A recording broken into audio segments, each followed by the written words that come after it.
What's good, everybody? Welcome back to the channel. It's your girl Queen Chill Mom, and we've got a juicy one on deck today. The Battle of the Real USC. Oh yeah, it's back, and this time it's win or go home.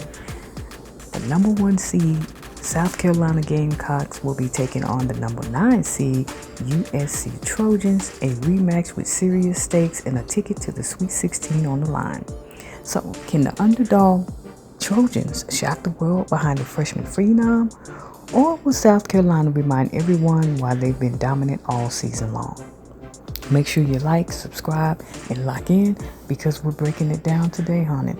Now, let's go ahead and set the stage.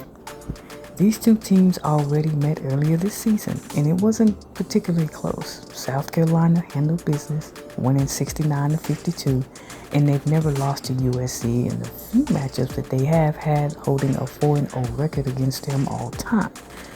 Now, here's the twist. That game, early season, this game, tournament pressure, neutral stakes, not quite.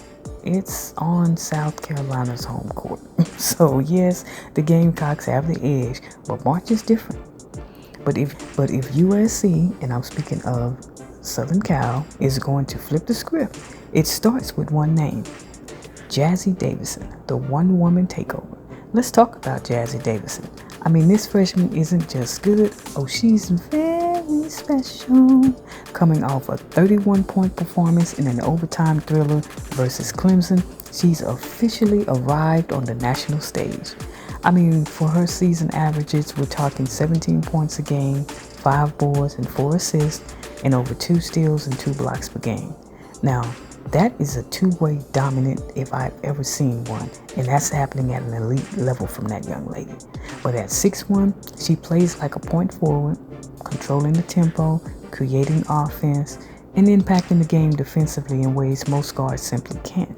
But here's the reality check. In that first matchup against South Carolina, she struggled, only had 8 points, 4 turnovers, and was in foul trouble all night. So the question becomes, can Jazzy Davidson adjust, or does South Carolina have her number? Now, I know it was just one game, but still a question that needs to be answered. Standing on the other side is a problem of her own. Joyce, the efficiency machine. Now, while Davidson creates chaos, Edwards brings control. In her first matchup, she dominated. She had a double-double with 17 points and 10 boards. Now she's a paint beast who runs the floor like a guard and finishes through contact at nearly 60%. And defensively, she can switch on to Davidson. Now that's the scary part, because now your primary scorer is being guarded by someone just as athletic, longer, and more physical. So now that we've got our matchup, let's break down the chess match that this game presents. This game is all about identity. We basically have a stylistic clash of chaos versus control. USC, Southern Cal, wants chaos. They want to push the tempo, spread the floor utilizing 5-out offense, and turn it into a track meet. They're going to try to pull Adina Okot and Edwards away from the rim, create driving lanes, and force South Carolina into uncomfortable defensive rotations. Defensively, they're definitely going full junkyard dog mode. Ball pressure, deny entry passes, hard double teams in the post. But here's the gamble. You leave shooters like tournament Tessa Johnson open. And if she gets hot, curtains, game over. Meanwhile, South Carolina wants control. Half-court execution, physical dominance, crash the boards. They're plus 15 in rebounding margin for a reason. And with Okot cleaning everything up, they don't need perfect offense. They just need more possessions.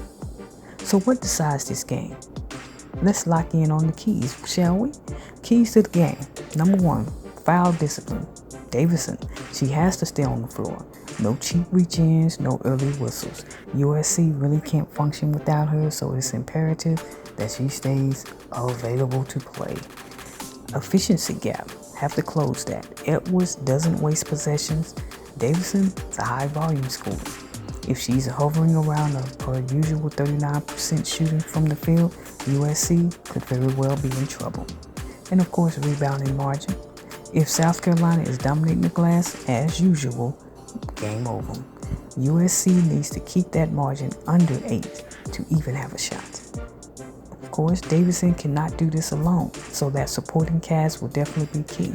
If USC shooters don't hit, South Carolina collapses the paint and it gets ugly fast.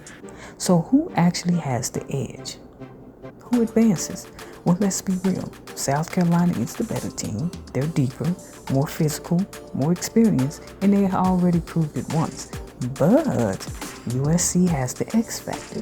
If Jazzy Davidson stays out of foul trouble, speeds up the game, and gets just enough help, they have a real puncher's chance. That said, the USC with the clearest path to the Sweet 16 is South Carolina. Their depth, rebounding dominance, and defensive versatility give them the most reliable formula to advance. But don't blink, because if this turns into a track meet, we might be talking about one of the biggest upsets of the tournament.